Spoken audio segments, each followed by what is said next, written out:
pre-season friendly in January, and Keith Galloway came out, and it looked like they'd had to bring him in a cattle wagon. He was enormous and aggressive, and I thought, I'm going to really enjoy watching this lad play rugby league from a neutral point of view this year, and so far, nothing. So, pull your socks up, Beefy. Did anybody do anything of note for Wakefield? Well, how do you pronounce it? Tinarawarona. 47 tackles, 11 of which were marker tackles. There you go. Fantastic. That is all. The exodus from Shark Park continues up to Bellevue, doesn't it? Yep, it's clearly done the Sharks a favour getting rid of some of the dead weight. Bless them, the lads on the Sharkcast this week, I was listening to it, and they were, because they record before the Fafita thing was announced. Obviously, they, very, very passionate Sharks fans. They were talking about how ridiculous it was for people in the media to cause upset by starting these rumours that are clearly untrue, and I was listening to it walking away thinking, oh fucking hell lads, if only you knew. But other than that, tremendous podcast, particularly if you like the Cronulla Sharks. Anyway, fan reviews then. Dr. Bob Phillips, he got in touch. This new Leeds fullback isn't half bad, 20 points including a try, some intelligent play, some defensive integrity, very nice feeling, and Saints weren't shit. Okay.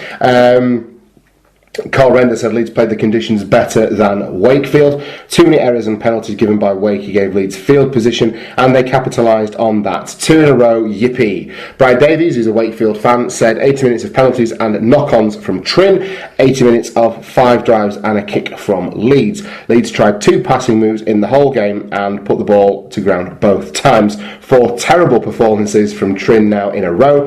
David Fafita fits in well with several penalties and a simping on debut. Tosser. Richard Wilkinson, thank you, Bri, I like you. Richard Wilkinson got in touch. He said, a great win in poor conditions. We totally outplayed Wakey. Performances have not been acceptable. Injuries plus training ground issues are poor excuses, but it should be no surprise that as we get back to full strength and have facilities back, performances improve. A week off now, more troops to return. I expect us to put one on Widnes at home. As do I. And a couple from Cutthroat. Jake, he got in touch saying, great result for Leeds. The defence was only broken by a contentious try to Ben Jones-Bishop. The foot appeared to be touching the whitewash. A lot better this week, though Wakefield were pretty bad. He also goes on to say that we still need a miracle to avoid the middle eights. It'll be tough enough not to finish bottom, but I would be disappointed if we got one, as I'm looking forward to visiting some of the old grounds. Oh, we're looking forward to having you, although I think we're probably going to be ahead of the way that the league's shaping up. Okay, Friday night, another grand final dress rehearsal potentially, so the Warrington Wolves taking on the Catalan Dragons. Mark, it wasn't a classic. Catalans had a lot of industry and endeavour and, continue to field a predominantly French side in a season where they've come under some criticism for their Australian recruitment. They're flying in the face of that. By us.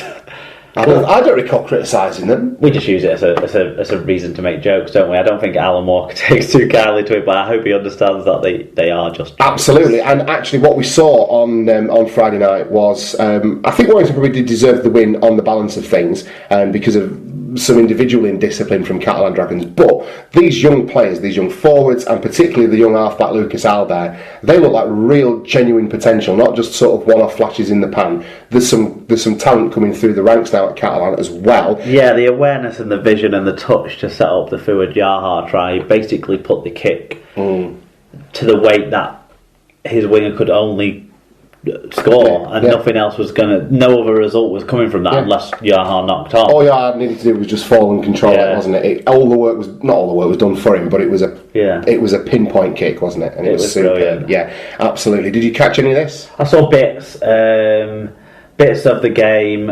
and not the whole game. I must have missed some significant stuff because there's been quite a lot of uproar about the officiating. Seemed to me though that Catalans kind of shot themselves in the foot a couple of times, taking penalty kicks. I understand why they took them all when they took them all, and Pat Richards' kicking form back, so that's positive. But I don't. Look, when we did take the penalty kick, they had a couple of opportunities where they could have tried to take more advantage of a Warrington on the back foot. The sin bin I thought was right. I think you can look at it like there's a touch of inconsistency because Ben Flower wasn't sin bin the night before in the Wigan's game when he probably should have been. if we're going to apply it consistently. But he's going to get banned. But to me, it was a dangerous tackle. Yeah.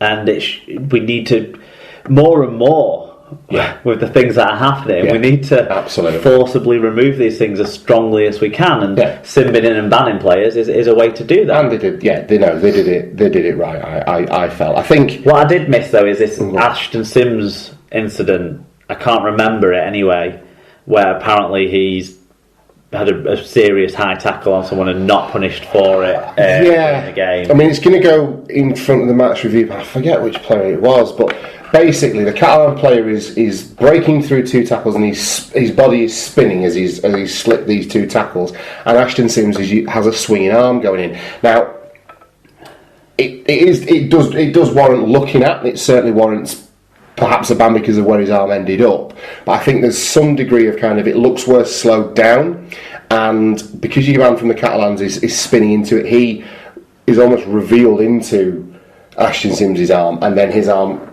catches him around the jaw as well, so it's not a great look, and Sims should do better, but I think it probably looked, the end result could have been horrific, you know. There is a swinging arm, and can't recall if his fist was clenched or not. Either way, he's got a bit of mongrel about him at times, Ashton Sims, and he's going. I imagine he'll be duly dealt with. Well, anyone who's got EGP not available this week, you know, the list of those players' names is Scott Moore, First, Justin Carney, and Ashton Sims. It's a rogues gallery this week, isn't it? So there you go. It was.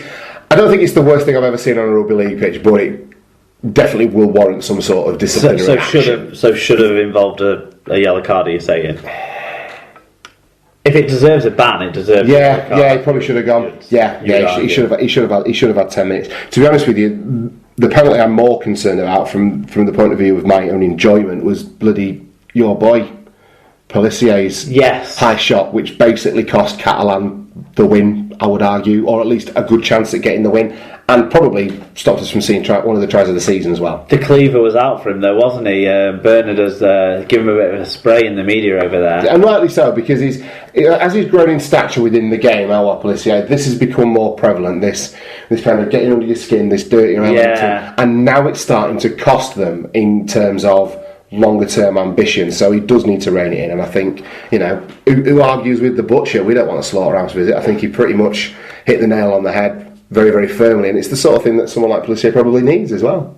Possibly so, yeah, definitely. I see where you're coming from with that. But I would, you know, it was interesting to hear both coaches talk after the game in terms of Tony Smith was pretty round in his criticism of Warrington, and despite the win, and Fresnu was fulsome in his praise of the young Catalan players who came in and kept it such a close game. So it's interesting to see, even though Warrington got the win, Tony Smith obviously not happy with the way Warrington played, and they did misfire at times as well, I would say. But the thing I take this in they still outscored them 3-2 though, didn't they?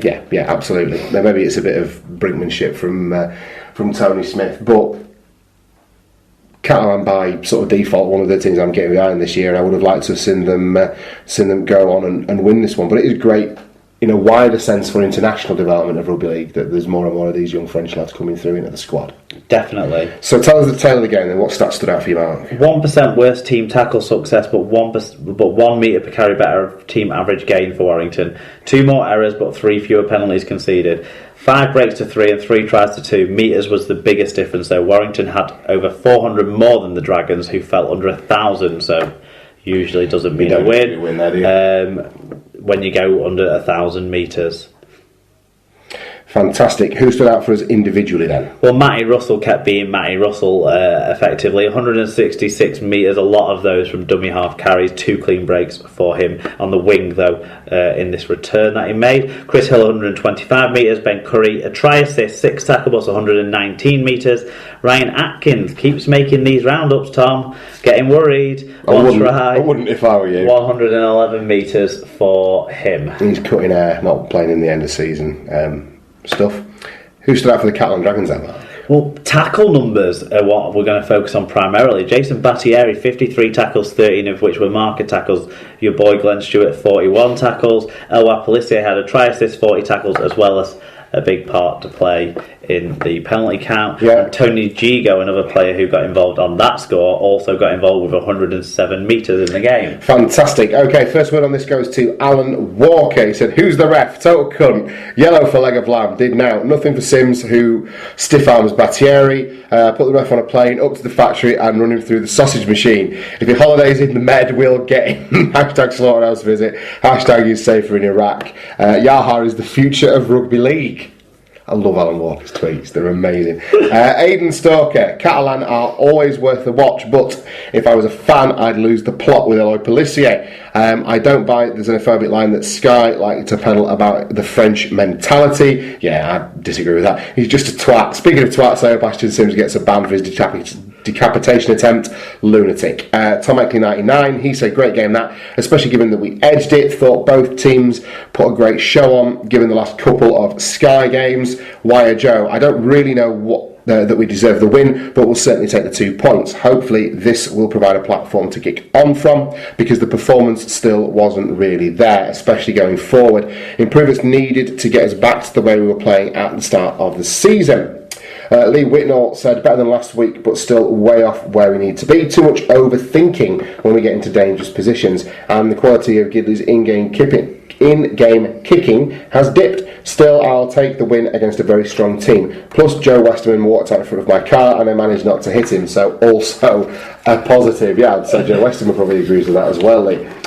Brian Davies says, "Watched this game after getting back from the Wakefield Boarfest and was delighted to actually watch a decent game after the rubbish we've had in the last few weeks. How good is Ben Curry for wire?" That cut-out pass for the penny try was phenomenal. He's insane, that kid. Yeah. Catalans, despite some iffy decisions by Eloy, are much more composed when it gets tough.